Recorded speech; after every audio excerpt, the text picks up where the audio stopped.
नमस्कार, मैं अशोक कुमार पांडे और स्वागत है आपका द क्रेडिबल न्यूज पर। राजनाथ सिंह जी हमारे बड़े सीनियर पॉलिटिशियन हैं, यूपी के चीफ मिनिस्टर रहे हैं, एग्रीकल्चर मिनिस्टर रहे हैं। अटल बिहारी वाजपेयी के जमाने में जिस समय आप देखते हैं कि मोदी जी कोई खास बड़े नेता नहीं थे, उस समय वो एग्रीकल्चर मिनिस्टर हुआ करते थे और अब रक्षा मंत्री हैं। अब देखिए, राजनाथ सिंह जी रक्षा मंत्री होने के बाद कभी कभार बयान देते हैं इंटरनेशनल मसलों पर।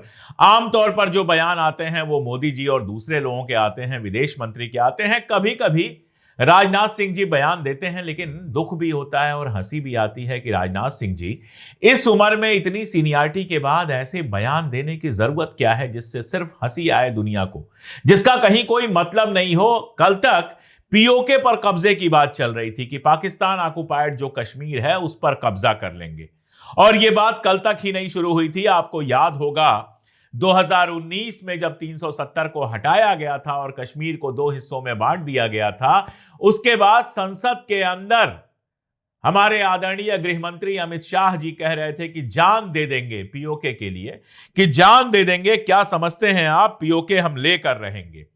उसके बाद 15 मई 2024 को एनडीटीवी पर एक बयान दिया था अमित शाह जी ने, उसमें भी कहा था कि पीओके हमेशा भारत का था, हम उसे वापस लेंगे, पाकिस्तान के पीओके विरोध भारत की नीति का परिणाम है, वगैरह वगैरह। उसके बाद आता है चुनाव, करते करते चुनाव आ ही जाते हैं। 2024 के चुनाव के पहले उत्तर प्रदेश के मुख्यमंत्री आदित्यनाथ कहते हैं कि मोदी जी की सरकार बनी तो 6 महीने के अंदर पीओके भारत में आ जाएगा। अब 6 महीने बीते हैं कि नहीं बीते हैं, ये आप तय कर लीजिए। तो पीओके की बात करते करते राजनाथ सिंह जी अब सिंध की बात करने लगे। कल किसी कार्यक्रम में वो थे, सिंधी समाज का सम्मेलन था, उसके कार्यक्रम में थे, और उसमें उन्होंने कहा कि आज सिंध की जमीन भारत का हिस्सा भले न हो, लेकिन सभ्यता के हिसाब से सिंध हमेशा भारत का हिस्सा रहेगा। जहां तक जमीन की बात है, बॉर्डर बदलते रहते हैं, कौन जानता है कल को सिंध फिर से भारत में वापस आ जाए। आज सिंध की भूमि, मेरे बहनों भाइयों, यह भारत का हिस्सा भले ही न हो, लेकिन सभ्यतागत रूप से सिंध हमेशा भारत का हिस्सा रहेगा। और जहां तक जमीन की बात है, तो बॉर्डर्स तो बदल सकते हैं, क्या पता कल को सिंध भारत में फिर से वापस आ जाए। एक सेकंड के लिए जरा पाकिस्तान का नक्शा देख लेते हैं, उसमें सिंध को देख लेते हैं और ये देखते हैं कि सिंध अगर भारत में वापस आ जाएगा तो कहां से जुड़ेगा, जो रास्ते में स्टेट्स हैं उनका क्या होगा। देखिए, पाकिस्तान भारत से बट के बना था, इसमें कहीं कोई दो राय तो है नहीं। यह कोई ऐसी नई बात तो है नहीं कि बताई जाए कि पाकिस्तान और भारत दो मुल्क बने थे, भारत का बंटवारा हुआ था, ये आप लोग जानते हैं। बहुत सारे मुसलमान इधर से उधर गए थे, बहुत सारे हिंदू उधर से इधर आए थे, जिसमें सिंध के हिंदू भी शामिल हैं। कुछ दिनों पहले की बात है, 3-4 साल पहले की बात है, या और कम वक्त हुआ होगा। मैं भोपाल गया हुआ था, वहां कांग्रेस ने सिंधी समाज का एक सम्मेलन किया था, मैं उसमें मुख्य अतिथि था, वहां भी लोगों से बातचीत हुई थी। तो जाहिर है लोगों को सिंध के किस्से, सिंध की कहानियां, सिंध से निकलने की कहानियां याद हैं और लोग इमोशनल होते हैं, जो बहुत नॉर्मल है। कोई भी सिंधी जब सिंधी में बात करता है अपने किसी साथी से, अपने किसी रिश्तेदार से, तो सिंध जिंदा हो जाता है वहां पर। और सिंध से बिखरने के बाद जो सिंधी समाज है वो देश भर में अलग अलग हिस्सों में बसा, मेहनती समाज है, बिजनेस वाला समाज है, मेहनत करके अच्छी जगहों पर पहुंचा, शानदार बिजनेस है। और आज भारत के अंदर जो सिंधी कम्युनिटी है वो अच्छी खासी कम्युनिटी है, अच्छी खासी पैसे वाली, रुतबे वाली कम्युनिटी है, जिसको समाज में अपनी तरह का सम्मान हासिल है। ये सब हम जानते हैं, ये कोई ऐसी बात नहीं है जो नया तरीके से बतानी पड़े। लेकिन बंटवारा हो चुका है, सही या गलत बंटवारा हो चुका है। पाकिस्तान अब एक खुद मुख्तार मुल्क है, वैसे ही जैसे हिंदुस्तान एक खुद मुख्तार मुल्क है, नेपाल एक खुद मुख्तार मुल्क है, भूटान एक खुद मुख्तार मुल्क है, और पाकिस्तान का भी बंटवारा हुआ और बांग्लादेश जो बना वो एक खुद मुख्तार मुल्क है।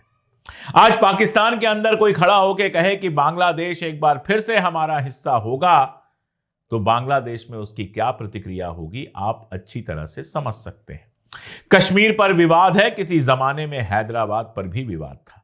आज कोई पाकिस्तानी नेता खड़ा होकर बोले कि हैदराबाद को हम अपना हिस्सा बनाएंगे, हैदराबाद एक बार फिर से पाकिस्तान में शामिल होगा, नक्शे बदलते रहते हैं, तो हमको आपको कितना बुरा लगेगा, भारतीय नेतृत्व को कितना बुरा लगेगा, भारत की सेना को कितना बुरा लगेगा, भारत के प्रधानमंत्री को कितना बुरा लगेगा, विपक्ष के नेता को कितना बुरा लगेगा, यह बताने की जरूरत नहीं है।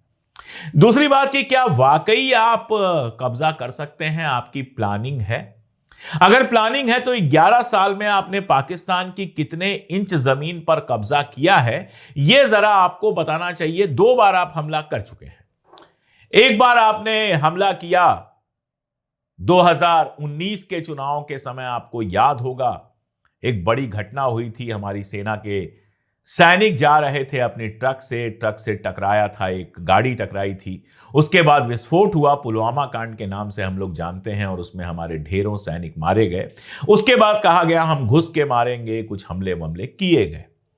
ऑपरेशन सिंदूर के दौरान एक बार फिर से हमला किया गया, जो 4 दिन में रोक दिया गया, और कहा यह गया कि हमने समझौता कर लिया है। ट्रंप दावा कर रहे हैं कि वो समझौता उन्होंने उनकी जिद में कराया गया है, उन्होंने सारा समझौता कराया है। उसके बाद कहा गया कि कोई भी एक्ट ऑफ टेरर होगा तो उसको एक्ट ऑफ वार माना जाएगा, यानी जंग घोषित कर दी जाएगी। ऑपरेशन सिंदूर जारी है। दिल्ली में एक धमाका हुआ जिसमें काफी लोग मारे गए, 25 लोग मारे गए हैं। उसकी जांच चल रही है, और उसको आतंकवाद की घटना कहने में ही पहले कई दिन लगाया गया, और अभी तक पाकिस्तान का नाम नहीं लिया गया। तो ये जो पाकिस्तान के साथ आपके टकराव हैं, उनके बारे में मैंने बताया। क्या इन टकराव में कोई भी 2 इंच जमीन भी आप ले पाए? पीओके पर जो लगातार आप कहते रहे, करते रहे, लगातार बोलते रहे, आपके नेता भाषण देते रहे, मोहन भागवत भी कहते रहे कि हमारे घर में एक कमरा किसी ने हड़प लिया है तो उसको वापस लेना पड़ेगा। इन सब कहने का कोई मतलब हुआ? यह सब कहना सिर्फ तालियां बजवाने के लिए होता है, या इसका कोई मतलब होता है? सड़क का बंदा कहे तो कोई बात नहीं, भारतीय जनता पार्टी का कोई सड़क का नेता कहे, कोई जिलाध्यक्ष कहे, कोई प्रदेश अध्यक्ष भी कहे, तो मुझे कोई दिक्कत नहीं है। वो पॉलिटिकल आदमी है, कुछ भी कह सकता है। लेकिन जब आप रक्षा मंत्री, गृह मंत्री ऐसी गद्दियों पर बैठे होते हैं और कोई बयान देते हैं, तो वो दूर तक जाता है, और जब दूर तक जाता है तो इसके रिएक्शन भी होते हैं। दुनिया भर में आपकी इमेज खराब होती है। बलूचिस्तान को लेकर जिस तरह के बयान दिए गए, जिस तरह की फिल्में बनी, उससे क्या हुआ? हुआ यह कि इंटरनेशनल बयानों में बलूचिस्तान को शामिल किया गया। पाकिस्तान दुनिया भर में क्लेम करने लगा कि बलूचिस्तान में जो आतंकवाद हो रहा है, या बलूचिस्तान में जो विद्रोह हो रहा है, बलूचियों के साथ जो कुछ पाकिस्तान करता है, वो आप जानते हैं, बताने की जरूरत नहीं है। लेकिन बलूची विद्रोही जो कुछ कर रहे हैं, उसके लिए हिंदुस्तान को जिम्मेदार ठहरा दिया गया। हिंदुस्तान जिम्मेदार है कि नहीं, मैं नहीं जानता, लेकिन माहौल ऐसा बनाया गया कि बलूचिस्तान में सब कुछ हम कर रहे हैं। फिल्में तक बना दी गई, जाने क्या क्या कर दिया गया। उसका फायदा नहीं हुआ, दुनिया भर में हमें नुकसान हुआ। जिसको करना होता है वो चुपचाप करता है, ऐसे थाली बजा के नहीं करता। दूसरी बात यह कि आज का जमाना वो नहीं है जिसमें किसी मुल्क के ऊपर आप अगर आक्रमण करते हैं तो इसको अच्छी बात माना जाता है। ऐसा नहीं है। यूएन के बनने के बाद किसी देश पर आक्रमण को गलत माना जाता है। एक तो आपको आक्रमण करना नहीं है, कब्जे की कोई नीयत नहीं है, ऊपर से ऐसे बयान देकर अपनी जब बेइज्जती करवाते हैं तो पाकिस्तान को मौका मिल जाता है बयान देने का, आपके ऊपर हमला करने का। वही हुआ। राजनाथ सिंह के बयान के बाद पाकिस्तान से तीखी प्रतिक्रिया आई। विदेश मंत्रालय ने ऑफिशियल बयान जारी किया और इस टिप्पणी की कड़ी निंदा की। वैसे राजनाथ सिंह जी भी कड़ी निंदा अक्सर करते रहते हैं, तो इस बार राजनाथ सिंह जी की ही कड़ी निंदा हुई। मंत्रालय ने कहा कि राजनाथ सिंह का बयान जो है वो अंतर्राष्ट्रीय कानून का उल्लंघन है, और फिर उसको धर्म पर ले आए कि इससे हिंदू धर्म की विस्तारवादी सोच झलकती है। बयान देने का मौका मिल गया, आपने बयान देने का बिना मतलब का मौका दे दिया, जबकि एक हिंदुस्तानी होने के नाते और हिंदुस्तान के खबरों पर नजर रखने के नाते मैं जानता हूं कि भारत सरकार ऐसा कोई प्लान नहीं बना रही होगी। सिंध पर हमला करना या सिंध को हिंदुस्तान के साथ मिलाना भारत की आर्मी के किसी प्लान में शामिल नहीं होगा। लेकिन इस तरह का बयान दिया गया सिंधी समाज के भीतर तालियां बजवाने के लिए। तालियां बजी, हॉल में आप खुश हो गए, लेकिन इस बयान की गूंज बाहर तक पहुंची। पाकिस्तान ने इसकी मजम्मत की, और अब वो अंतर्राष्ट्रीय मंचों पर कह सकता है कि देखिए, भारत की नीयत तो हमारे टुकड़े टुकड़े करने की है, भारत की नीयत तो बलूचिस्तान में खराब है, भारत की नीयत जो है वो सिंध में खराब है। कश्मीर, मसला है कश्मीर तो है दुनिया के सामने, लेकिन वहां भारत के अपने भी क्लेम हैं। बहुत सारा ऐतिहासिक मामला जुड़ा हुआ है, लेकिन सिंध का बंटवारा या फिर बलूचिस्तान का बंटवारा जो हुआ वो तो दोनों देशों के बीच में हो चुका है। अब उस पर नए सिरे से हो सकता है 47 में बहुत कुछ ऐसा हुआ था जिसको पढ़ के मुझे भी गुस्सा आता है, जिसको सुन के मुझे भी गुस्सा आता है, बुरा लगता है। लेकिन 70-80 साल हो गए हैं, कब तक हम उसी के सहारे राजनीति करते रहेंगे? बेहतर तो यही होना कि पाकिस्तान अपना वाला हिस्सा संभाले और हिंदुस्तान अपना वाला हिस्सा संभाले, अपने अपने नागरिकों को खुश रखे, उनको अधिकार दे। ऐसा नहीं है कि सिंध में पाकिस्तान सब अच्छा ही कर रहा है। सिंध में भी एक तबका है जो पाकिस्तान से नाराज है और वो हिंदू नहीं है। जय सिंध मुत्तहिदा समाज है, JSMM, उसके अध्यक्ष हैं शफी बुरफत। उन्होंने राजनाथ सिंह के बयान का स्वागत किया और कहा कि भविष्य में एक आजाद सिंधु देश भारत के साथ संघीय रिश्ता बनाए रख सकता है। यानी वो सिंध की आजादी की बात कर रहे हैं, भारत के साथ मिलने की बात नहीं है। आजाद सिंध हो और वो भारत के साथ एक संघीय रिश्ता, फेडरल रिलेशन बनाए रखे, ये उनकी मांग है।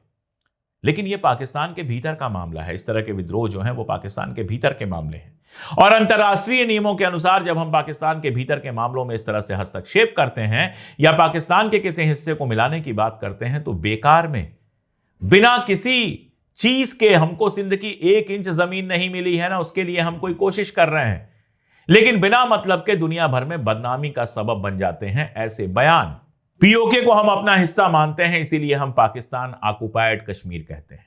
26 अक्टूबर को जो महाराजा ने साइन किया था हमारे साथ एक्सेशन पर, उसमें पूरे कश्मीर का मामला था। तो जाहिर है कि चाहे वो गिलगिट बाल्टिस्तान हो, चाहे POK हो, मुजफ्फराबाद वाला इलाका हो, हम उसको क्लेम करते हैं कि वो कश्मीर का हिस्सा है, इसलिए हमारा है।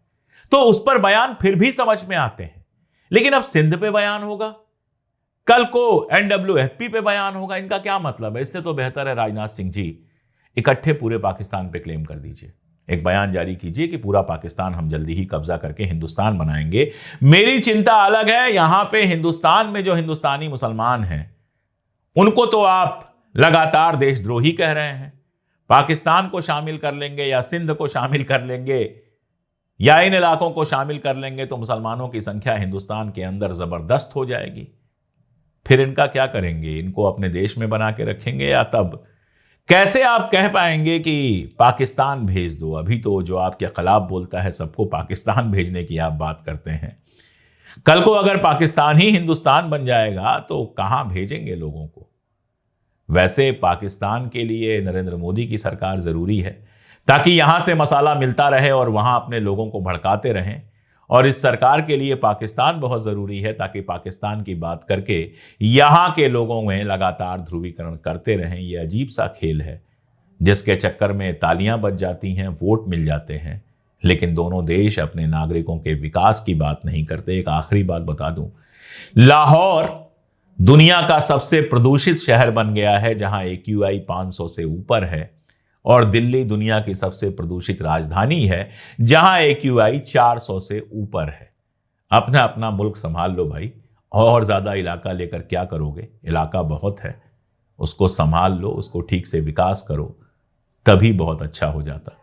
तुम्हारे एक एक सूबे के बराबर यूरोप में देश हैं, और क्या शान से अपने नागरिकों को रखते हैं, क्या सुविधाएं देते हैं, जरा उनसे सीखो। बाकी तो बातें हैं, बातों का क्या। आज के लिए इतना ही, बहुत शुक्रिया।